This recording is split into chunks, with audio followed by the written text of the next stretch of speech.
Good evening, guys, and welcome to Mindful Trinity. I'm Vaisnavi Carana, and today we have an amazing and very talented guest speaker. We have Deva Kaveesha. Welcome, Deva. Thank you. I'm so excited to be here and to spend beautiful time with you and talk about topics that are close to my heart. And we are so grateful that you accepted our invite. So just a little bit about Deva.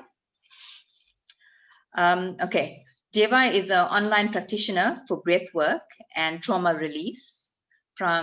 She's from Stockholm in Sweden. That's the northern part of Europe.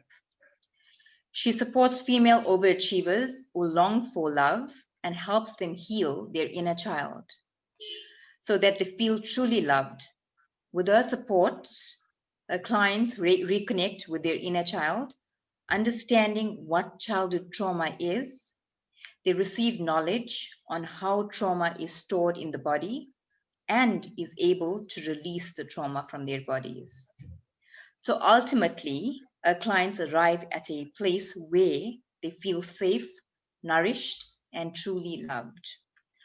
Wow, Deva, that's actually a mouthful. And I think a lot of us women, when we're going through any traumatic experience, any stressful situation as well, we I think we actually so used to trying to be strong for ourselves that we unknowingly, unconsciously, we store all of these emotions within our body. So this is it's actually a very interesting and a dynamic topic, and we should be talking about this more often. And I think in society, sometimes we tend to not talk about it out of maybe embarrassment, because we feel like we're the only one that's going through it, but a lot of us are going through it.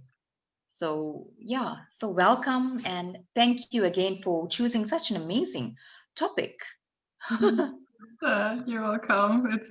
It's close to my heart, since it's very strongly connected to my own story. So yeah, thank you for letting me share that with you and your audience today. Thank you, and we're grateful for that. So it brings me to my first question. What inspired you to get into health, more specifically health and wellness, and basically focusing on women's health, or women in general? What inspired you to get into that line of work? It's very interesting. It's, as I mentioned earlier, it is my own story, like the path that I was on and partly still am on. I believe the healing journey is an ongoing process. It's not like one day we wake up and it's over. But my journey of becoming a light worker really started when I was 16 and my mom went to prison. And she built up a huge amount of debts and chose to put her head into the sand, as we like to say. And she was incarcerated. And since she was a single mom, my brother and I were taken into foster care. And that was really a turning point, because with my foster family, and in particular with my foster mom, I received support that I've never received before. Firstly, on an emotional level, it was all of a sudden I was encouraged to share what I feel, what I go through, not try to sugarcoat it. It was okay to be sad. It was okay to be angry. It was okay to feel ashamed about mom going to prison. From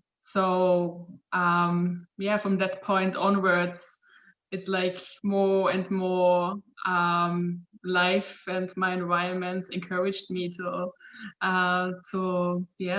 live authentically, I would say. And so I got my life together, so to say, on paper. I finished or graduated successfully from university. I I had a romantic, stable relationship. I had a thriving career in a corporate world, in a multinational company in the tech area. So on paper, I ticked all the boxes, but yet I felt empty inside, and there was still sadness inside of me. And this sadness and emptiness followed me wherever I went. When I went to work, when I hung out with friends, when I was on vacation.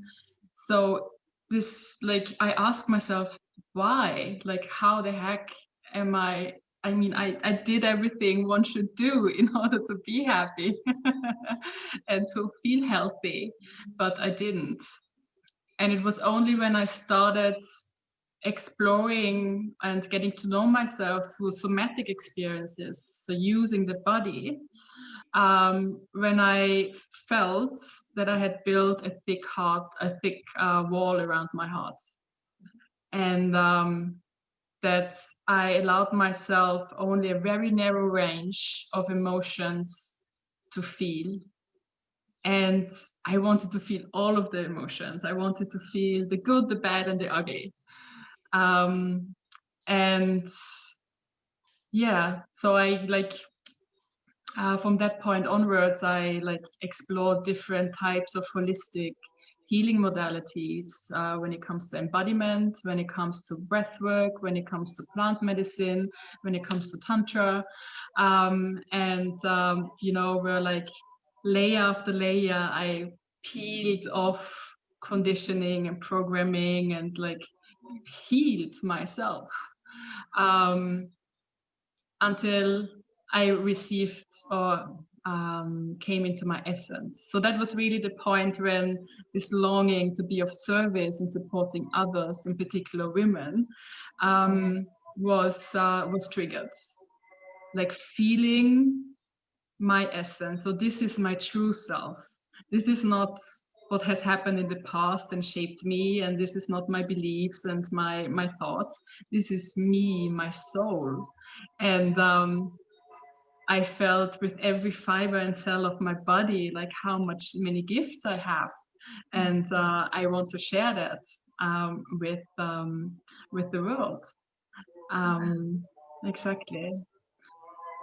So that's when I quit my corporate job, and I left the corporate world, and I started looking for modalities that that supports the holistic healing approach. Yeah. Okay. Here's some echo. Do you hear that too? Sorry? Here's some echo. Yes. I actually live not very far from a mosque, and that's the call of prayer. So every day, the same time. That's cool. So yeah, well, it's natural, so people know where I am near a mosque. I just was wondering whether it's a technical hiccup or something else. But beautiful, people are allowed to pray and follow their religion. That's true. Supporting them. Yeah, that's true. So I started then looking for modalities that are around trauma release. So I knew, coming from my own journey and having experienced my mother being incarcerated and being dragged away from my original family, that was a traumatic event for me. And I want to support women that have a similar story. And I ultimately started an education as biodynamic breathwork and trauma release practitioner, where we combine breath, touch, movement, sound, conscious emotional release, as well as meditation to release trauma from the body. Because our body keeps score. Our body, with every experience that we have, and we didn't have the capacity to integrate this experience, it will be stored in our body until we release it from the body. And I just love biodynamic breathwork because it honors the wisdom of our body, and it's about utilizing this knowledge that our body holds. What do I need now? Me, not someone else. No one can tell you what you need. No one knows your body and the experiences your body has as you. But working with someone that supports you in like finding what do you need is beautiful. That's why this education resonates so strongly with me. And supporting women is just like, I can strongly resonate with the female overachiever. I was there. I was the book example of the career woman that's like, every second year getting a promotion and climbing up the career ladder and having a plan and like, how do I achieve this? How do I achieve that? I was very much in my masculine and in the doing part, which suppressed my feminine, which is like feeling and just having a look what's there at the moment. So that's actually quite interesting. Everything that you mentioned, it seems like you already answered my second question, which is, how can one use their body to heal, and is it even possible? And you just proved to us that it is possible. But how can one use their body to heal? Is there a certain type of practice that one needs to follow or practice on its own in order for them to feel the healing? So to understand how we can use the body to heal, it's good to have an understanding or a knowledge on how our nervous system is built up. Our nervous system has, like, I would say, two major parts. The first one is our central nervous system, which is our brain as well as our spinal cord. These two parts of our nervous system, they are basically the master unit of our nervous system or of our whole body. This is where major decisions are made, so to say. But then we also have the peripheral nervous system, which is everything outside the brain, the spinal cord. So all the nerve ends that run through our body. And the peripheral nervous system is the body's link to the outside world and consistently checks and collects on information.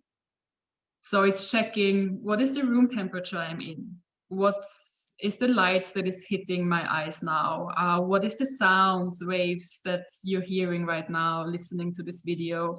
What is my body's position? Am I upright? Do I lay down? Am I stable? Am I falling? So all this sort of information is constantly gathered throughout our peripheral nervous system.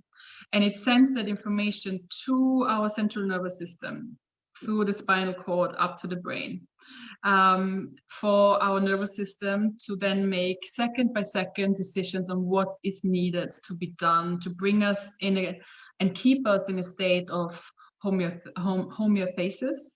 So the state where we as an organism function optimally.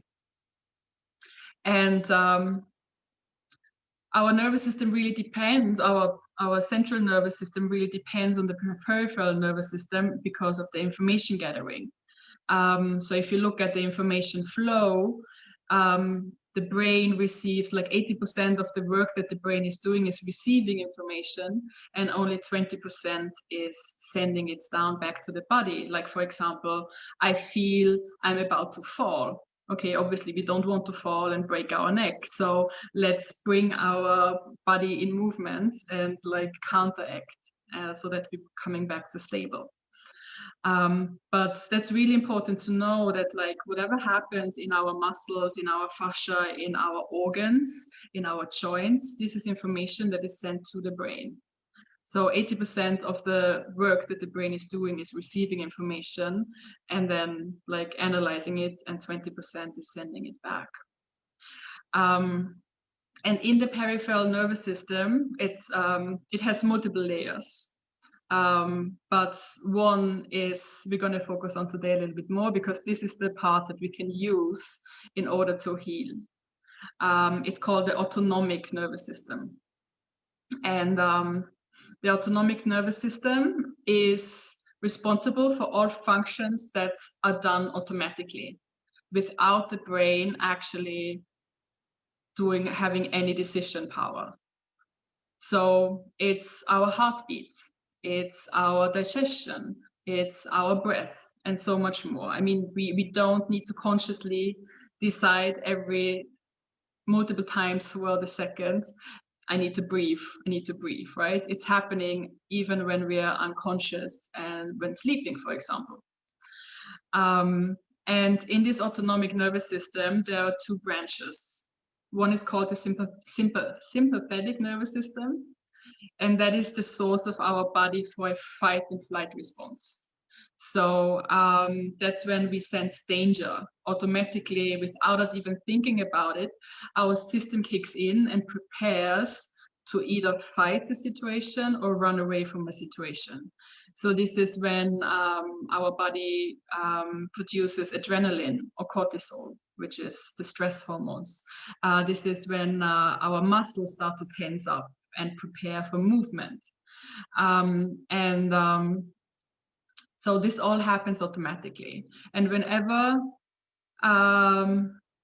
this sympathetic nervous system allows our body to function under stress and primes the body for intense muscle activity. And then the second branch is the parasympathetic nervous system, on the other hand, and it's about maintenance. It's about resting, digesting.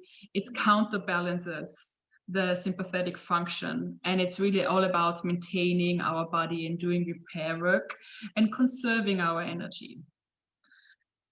So as a comparison, you can think like the sympathetic nervous system is like the gas pedal in the car. If you want to speed up, we push down the gas pedal, whereas the parasympathetic nervous system, that's the brake if you want to slow down. Exactly. What's happening in many of Western societies now is that many people are stuck in a chronic pattern of low-grade sympathetic activation. So on the gas pedal, maybe not at full speed, but a little bit of speed. And as soon as a stressful situation occurs in the outside, I am late for work, the kids are too loud or breaking something, or I have a deadline at work, this is increasing the sympathetic activation even more. So we are constantly stuck in a stress response. Our body is like constantly under alert. And with producing adrenaline, our muscles are tensing up, our breath being shallow. And with that follows symptoms like we have trouble sleeping, we have a hard time, we have maybe muscle pain in the shoulders and the back pain. Exactly. Because our nervous systems are running in the fight and flight mode, the sympathetic activation. So we want to move from and we need both in life. To function in life, it's not that sympathetic is bad and parasympathetic is good. We need to move from one into the other. So when we go into a situation where we are stressed and in a stress response, we need to go into relaxation and then going up and down. So like having a cycle moving fluidly from one to the other. So what we can do in order to activate the parasympathetic nervous system, where it's about resting, digesting, maintaining, restoring energy, is we use, for example, breath. Consciously breathing, and in particular breathing through the nose. So what happens when we are in the fight and flight mode is that our breath gets shallow, so we breathe in our chest and maybe even through our mouth, and it could look something like this. It's like a little bit, you can also see that with athletes, like runners, before they go into like a sprinting competition, they would use breath to activate the sympathetic nervous system, because then they have adrenaline and the muscles are like preparing. And it's like to counterbalance that, it helps to breathe through the nose, long and deep breaths. So ideally into the belly area, and having imagining like a circle, and half of the circle is inhaling, the other half is exhaling. And doing that just for 5 minutes, sitting still, focusing on the breath, is activating the parasympathetic nervous system, which then will like completely change our hormones and our like functions in the body. Exactly. What we also can do, in particular when we feel there is too much stress or too much energy moving through our body, is actually moving our body. So and that's many people, or you probably know that as well, when you do, for example, yoga, or when you go for a run or go for a swim, afterwards you feel better. You don't know why, but you feel better. And the reason is that you discharged energy of your body, like you gave your body an outlet to release this activation. Exactly. Dancing could also be a way. It's just like whatever movement calls you, if that's sports, if that is dancing, if that is having a walk in the woods, that all helps to activate the parasympathetic nervous system and goes into this relax and digest mode where we can maintain and restore our batteries. So these are just a few examples that I have for you. Thank you so much. It actually was very, very informative, especially as a human being. I wouldn't put us into little boxes, because I think even men also go through stressful situations, and sometimes they basically want to be the macho. They don't want to admit it. So these tools that you actually, or this information that you're sharing with us, it can benefit humankind, wherever the person may come from. So thank you for that. Also, how long does it normally take for healing to take place? I believe there is not a like general answer to that, because we all come from different paths with different stories. And what I advise to my clients is to be kind with themselves. Be kind with yourselves in your healing process. It's not a competition between others. That's number one. And number two, we all have different stories, different backgrounds, different experiences stored in our body. So there is no, within 2 months, all of the trauma will be released of your body. And as I mentioned earlier, I believe our healing journey is a lifelong journey. And of course, within a period of, I don't know, a year or two, we can do a lot of work and bring us from this state of constant alert or constant sadness or constant feeling of emptiness or constant, not feeling good. We can bring ourselves quite quickly out of this state. And what was my journey is, like, after I kind of fixed the big things that were broken. Now I don't believe that, but this was the thoughts that were going through my mind, like, I'm broken and I need to be fixed.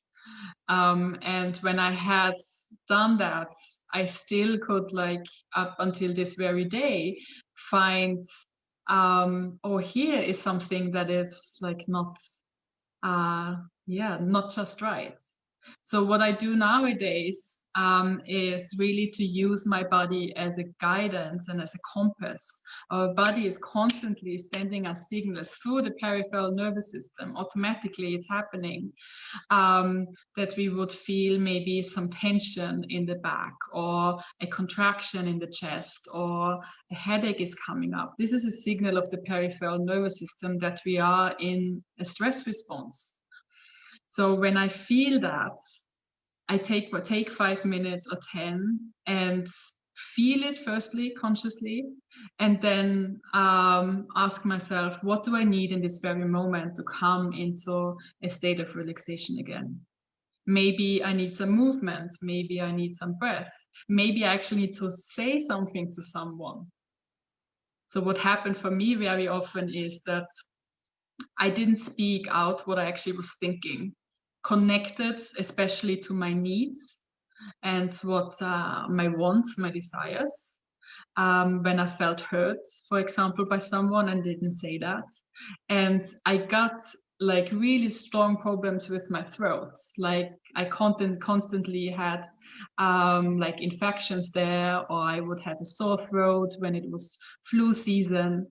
And this was a signal of my body that I am suppressing things and the energy got stuck in the throat. So when I made this link, this connection, whenever I have a sore throat now, I think to myself, what didn't I say? What did I swallow? Usually very quickly the answer comes up, and I create a situation where I can express what I was suppressing in the beginning, and the next day the sore throat is gone. Yeah. So as I said, there is it's all about being aligned with the body. Am I right? Just feeling.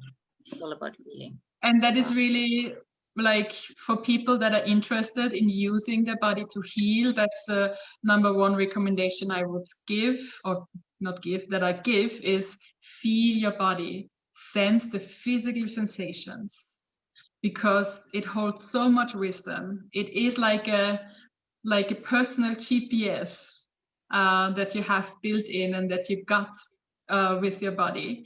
And so many people of us lost connection to it. And it's a little bit like, do you remember these old radios back in the days where you had to dial in a certain frequency so that you could get a clear signal? It's like a station, yes. Radio station. You had to like dial this little button, and it was a little, in the beginning it was rough work, but then it was like a little bit to the left, a little bit to the right. Yeah.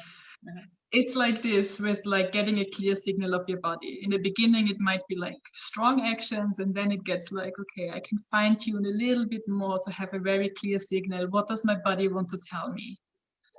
And use this information to set actions in the outside with either movement, with breath, with sound, with expressing. Yeah, so feeling the body is the first step. Sensing the physical sensations of the body. Wow, that's actually very informative. So tell me, which part of the body heals the fastest? Is there such a thing? Can it happen? Yeah. I mean, that depends also, again, coming back to the story that you have and what experiences you bring. The strongest capacity of healing from an energetic point of view is our chest, because it's connected to our heart space. And our heart space is such a powerful energy center that we hold, which can transform anything into compassion, love, and joy. So when we think about challenging emotions, for example, or like challenging situations that you go through in your life, breathing that in consciously, in bringing it into your heart space, transforms this challenging emotion and situation into love, compassion, and joy. So this is the space in our body that has the most powerful transformative healing capacity. Exactly. And it's actually also connected to our arms as well. So our arms are included in this energetic space.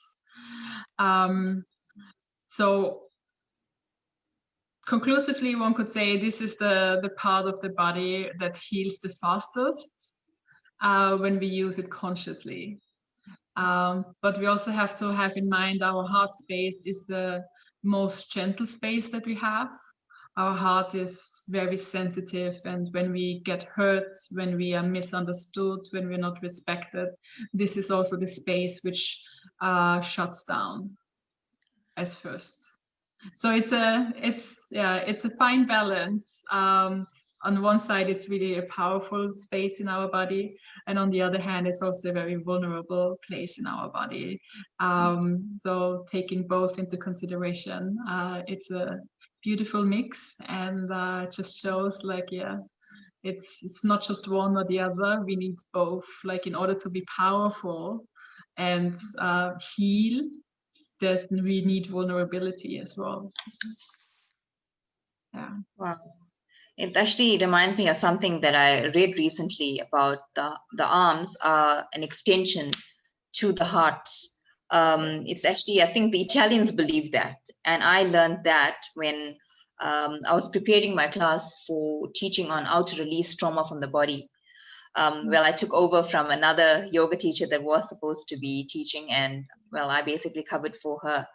Yeah, and it was actually quite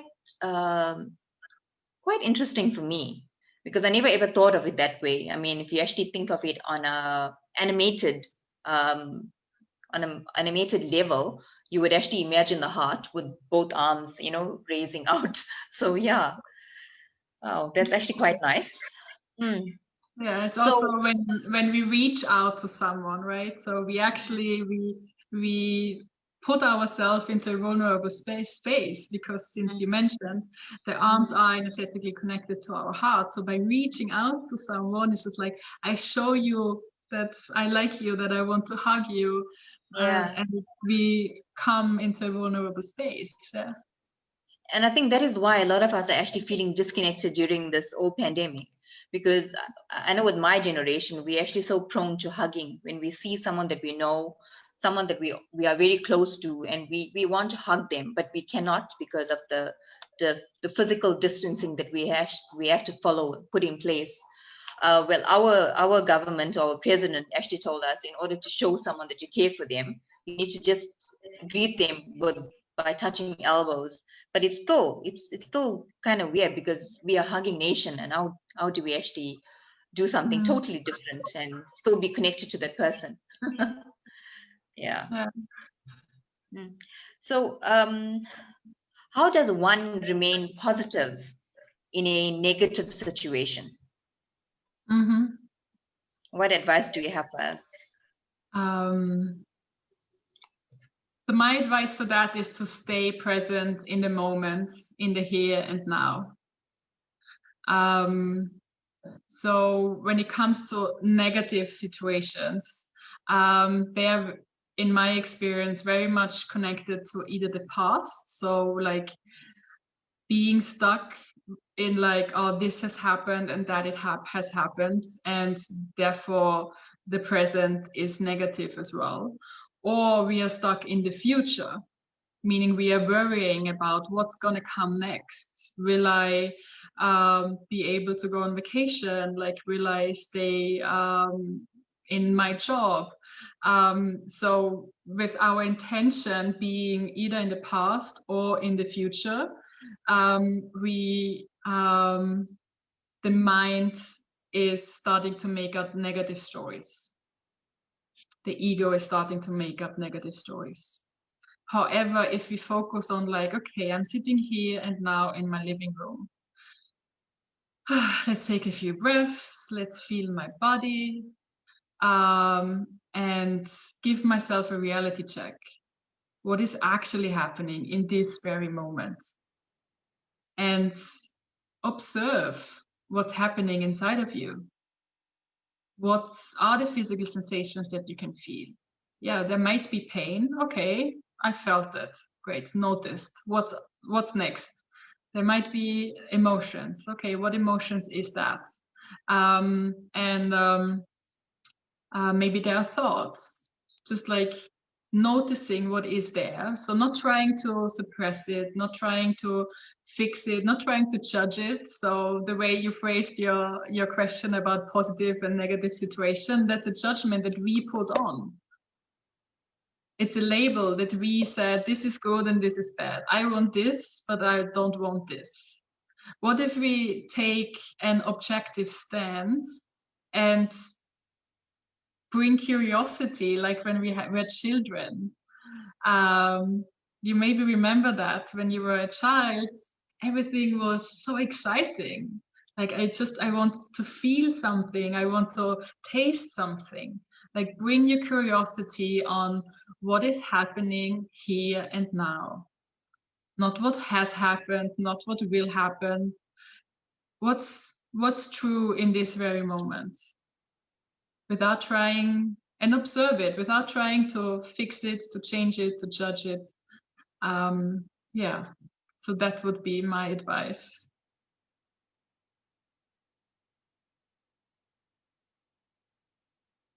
Because what happens very often when we do that is, as I touched upon it, we give ourselves a reality check. It's just like we realize, okay, yes, I have a slight back pain here, but that's all it is. It's like not more to it than that in this moment. Yeah. And with that, you know, the mind doesn't make up stories anymore by focusing on the here and now, being curious what happens in my body, on a physical level, on an emotional level, on a thought level. And writing it down might help as well to release it from the body. Exactly. Yeah. So it's also, I think with that as well, we need to be more with writing it down and making time for yourself, self-care, self-love, and yeah, time management. With me, I know I need time management, because sometimes even though all of us get the same amount of time within the day, but we find time to do other things that most of the time is actually not important to us, to our inner self. And like you mentioned, the inner child is so innocent, with less judgment. Even if someone does not buy any nice goodies for them, they still show love and appreciation for them. So we need to actually reawaken that inner child within us, without any expectations, without judgment, with more kindness and more love. Yeah, so, yeah, I couldn't agree more. Absolutely. Hell yeah, from my side. Good. So, also one last thing I want to add to that. Sorry to interrupt. Sure. It's okay. I want to add and emphasize, it's okay to ask for help. So since you just mentioned about, yeah, we know what self-care we should do, to journal or to move our body or to breathe. And many people, it's the same as with the diet. Like, we know what food is healthy, that it's healthy to cut down on sugar, to cut down on meat, but we don't do it. If we find ourselves in such a situation, it's okay to ask for help. It's okay to create a support system, either in your family, in your friend circle, or getting a professional support. Like when you go to the gym, for example, and want to train for the marathon, and you've never been to the gym before, you don't know how to use all the machines, you most likely get a trainer for the first session, or maybe even for 10 or 20 sessions, that shows you firstly how to use the machines, but also that gives you motivation, and that gives you a training plan customized for you. So that's the same with support on an emotional level, or yeah, it's like some people have already done the journey that you're about to start, and can connect with you and where you're coming from, that resonates because they've done the journey and they can show you how to do it. So no one can do the work for you, same as with training for a marathon. No one can run it for you, but you can get support that shows you how to do it, and also that gives you encouragement in the moments when you don't have the resources to to care for yourself, to stay committed to your belonging that you want to achieve. It actually makes perfectly sense, because it's better than reinventing the wheel. Like you mentioned, all of them already went through that process. They're already in that journey. They already passed that level or that segment of their life, and they can actually inspire you. So yeah, that's actually amazing that you actually said that today. Maybe I also needed to hear that. So yeah, we came to an end of our talk. It was, I really enjoyed it. I learned a lot. It was very, very educational. Sorry? It flew by. Very fast. Yeah. Well, I guess when we're having fun, when there's so much that we learning, it does go by very fast. So well, with me, it was very, I felt very, I mean, I actually gained more knowledge from you. It was very educational for me. So I'm sure our audience out there also felt the same.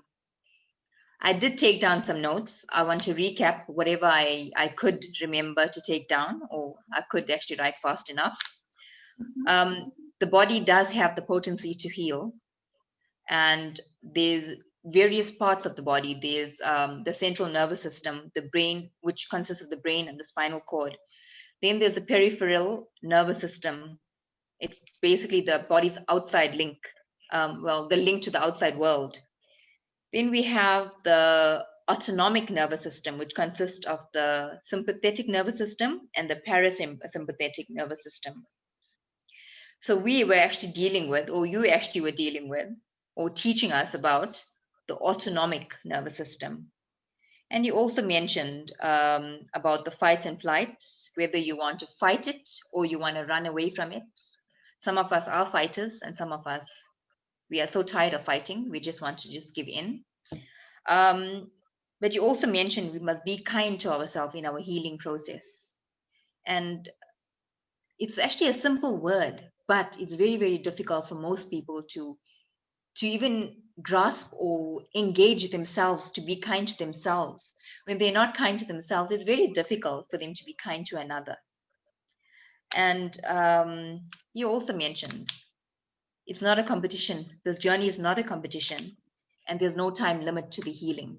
So we should just take our time, enjoy the process, and learn about yourselves. Be grounded, and basically link the mind with the body and the soul. You know, it's all about alignment. Connect with the body, feel the sensations within the body. And what I actually enjoyed this the most, the arms is just an extension of the heart. It's quite, it for me, I actually just visualized it in a very animated way. So I would always remember to be more conscious of my words, my thoughts, and even my actions to myself and to another. And to stay in the present and be childlike without judgment to ourselves or another. Sometimes I think when we're so hard on ourselves, and that is the reason why we're hard on other people, we are judging other people. So it's actually very good to take a step back and ask ourselves, what are we gaining from this? We should be kind to ourselves, and that will be extended to another person and another being. So yeah, thank you so much. It was very, very educational for me. I really am very grateful that you are on this. I'm calling it a show. Maybe it is going to be a show soon on our live stream. I really, really appreciate it, and I'm very, very grateful. So just to wrap up, I think there are some questions in our group. I'm just going to go on to see whether I can actually get them. I'm going to go onto my Facebook on here. Give me a second.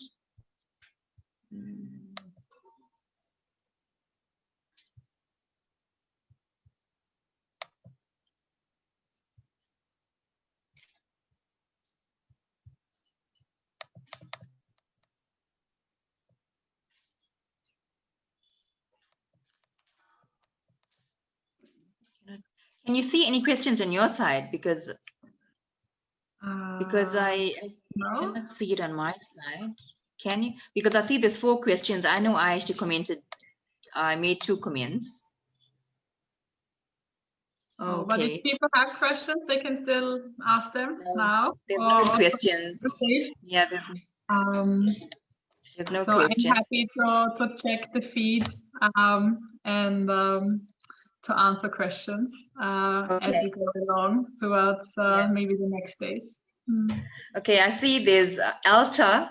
She's new to our group or our page. Welcome, Alta. And I see Prela also over there. And there's Reshma and Malini as well.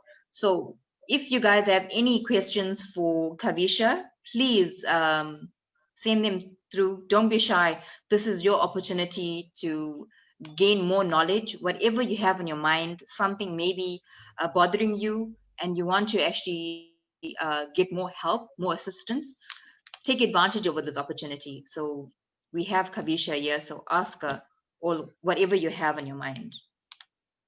I'm just going to go back and check.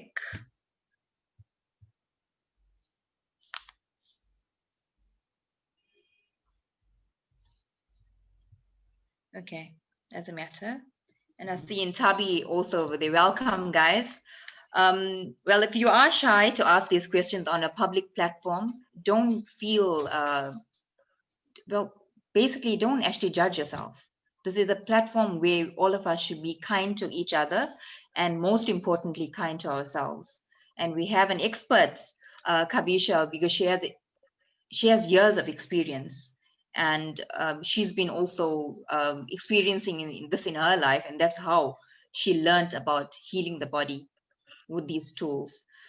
But it doesn't matter. I'm not going to force you. You can send me an email. You've got all of my details are on my social media platforms.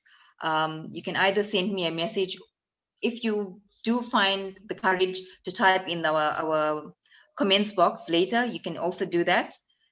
And we're also going to ask Kaveesha to share our social media links on the comment section, so you can also reach out to her and connect with her, and she'll be there for you. Also, Kaveesha, do you have any tools to share with our viewers? You can either, and it can be verbal or it could be written. You can share it on our group itself. It'll be very nice. I'm sure they'll really appreciate it. Yeah, so I mean, the tools are endless.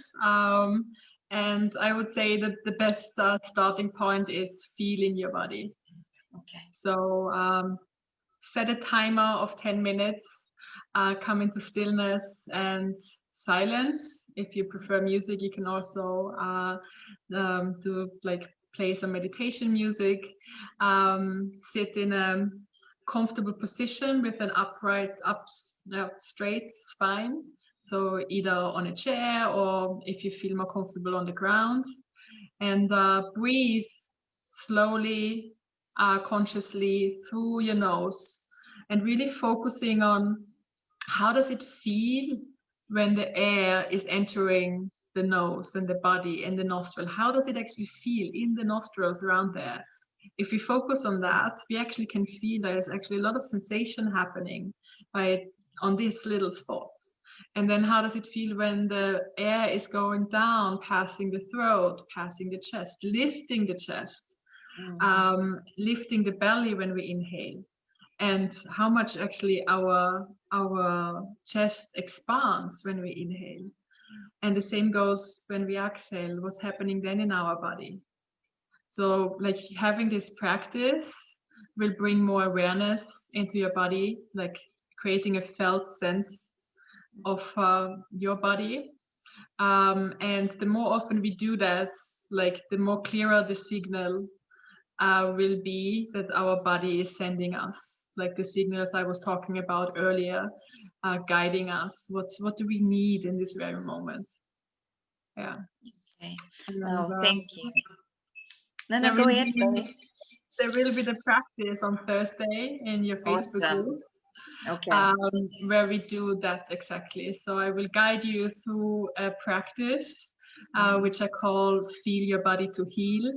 So I will guide you through a felt sense experience. I'm not going to give away too much, but this is an amazing first step to use our body to heal. And everybody of you is invited to join me for this practice on Thursday at 5 p.m. Okay. Thank you so much. I actually wanted to basically talk about that next, but you already did it for me. So thank you again for that. Do you have any parting thoughts for our viewers? Anything that they could actually take with them as they go to in a restful state, going to bed tonight, so they can also wake up refreshed tomorrow morning? Yeah. Be kind to yourself. Imagine yourself being a 3-year-old toddler. Maybe you have kids in that age or kids that used to be in that age. How did you talk to them? How did you communicate with them? How did you, like, how much compassion and empathy do you have for children? And bring that same compassion and direct it towards you. There's nothing wrong with you. You don't need to be fixed. You're not broken. And you're exactly where you should be in this moment. So be kind to yourself. Thank you so much, Deva Kaveesha. Again, thank you so much. Thank you, thank you, thank you. I am absolutely grateful that you joined us today and you gave us all of this. I can't find the words in my dictionary. It's just so amazing because I think a lot of people are going through this with the healing of the body, and they just go to doctors upon doctors. Doctors cannot find the fault, but all of this feelings and emotions are within their body, and they don't know how to release it because they're basically disconnected from themselves and from the earth, and that is why they're disconnected from other people as well. So I'm 100 times grateful to you for sharing all of this with us, and I'm grateful for coming into contact with you. And I'm sure there's a reason why we came into contact. So thank you once again. Looking forward to Thursday. I'm gonna get myself and my family ready for all of us to practice together. So thank you so much. And guys, if you are listening, and if you are going to listen to the replay, please make some time for yourselves on Thursday at 5 o'clock. So all of us can actually join in. So it'll be a collaboration with each and every one of us. We've been connected, not just with yourself, but with all of us. So we're not physically distancing, we're virtually connecting. So yeah, please take this very serious if you really are serious about healing your body, healing your mind. So please do join us. Thank you again, Kaveesha, and looking forward to Thursday. Guys, you can also share this page, share this video with all of your friends. Invite them all to come and also to partake in all of this that we are sharing on this group, on this page, and just share the love, the gratitude, creating a more healing society. Okay, Hare Krishna, bye-bye.